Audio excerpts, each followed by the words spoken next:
નમસ્કાર મિત્રો, આજે ઉના તાલુકાની નગરપાલિકાની અંદરની વાત કરશું. મિત્રો, ઉના નગરપાલિકાની અંદર જેટલા પણ ઉનાના જે લોકલ સોશિયલ મીડિયા અને જે મીડિયાવાળા લોકોને મારે એક વિનંતી કરું છું અને વિનંતીથી આ વિડીયો બનાવી રહ્યો છું કે ઉનાના તમામ મીડિયા અને ઉનાના તમામ યુટ્યુબર્સ હોય કે પછી જે કંઈ ચેનલો ચલાવતા હોય, એ ઘણી બધી ચેનલોના નામ છે. તો મારે એમને આ એક મારા યુટ્યુબ ચેનલના વિડીયાના મારફતથી ઉના તાલુકાની અંદરના જે નગરપાલિકાની લિમિટની અંદર અને ઉના તાલુકાના ગામડાની અંદર જે ગંદકી, કેટલી બધી ગંદકી હોય છે લોકોને બધી ખબર છે, પણ ક્યાંક ને ક્યાંક ઉના તાલુકાની અંદર જેટલા પણ મીડિયા છે અને ગીર સોમનાથ જિલ્લાની અંદર જે કંઈ પણ મીડિયા છે એ ક્યારેય પણ પોતાની નગરપાલિકાની અંદરની કોઈ પણ વાત નથી બોલતા કે નગરપાલિકાની અંદર શું ચાલતું હોય છે.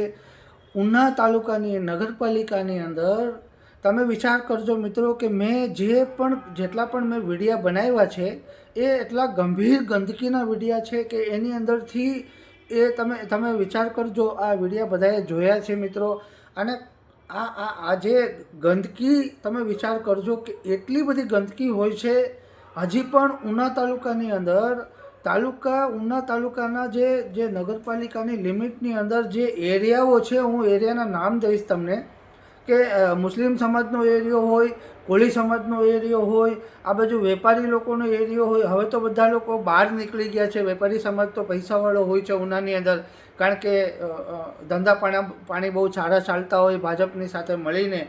પણ મારું કહેવાનું એ છે કે હજી પણ બારોબર ટોયલેટો બનાવીને રાખેલા છે. તમે દેલવાડા રોડ ઉપર જોયા હશે મિત્રો કે લેડીઝ લોકો કઈ રીતે ટોયલેટ અને બાથરૂમ જાતી હોય છે. સવારના અને દિવસના ડબ્બા લઈ પોતાના ઘરેથી પાણી લઈ અને ડબ્બા લઈને ત્યાં જે બારોબર ટોયલેટ જે બનેલા છે દેલવાડા રોડ ઉપર, સાયજી સ્કૂલની પહેલાં સમજી લો કે 4 થાંભલાની સામે, આ બધા હું એડ્રેસની સાથે કહીશ મિત્રો.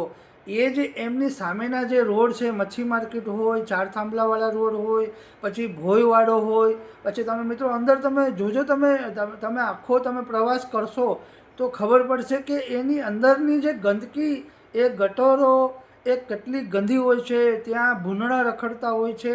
લોકોનું એ જે જીવન છે એ મુંબઈની ધારાવીથી પણ ખરાબ છે મિત્રો. અને આ બધા ભાજપના અને કોંગ્રેસના નેતાઓને હું એક ચેલેન્જ કરું છું કે તમે આવી રીતના આ વસ્તુને તમે બતાવતા કેમ નથી?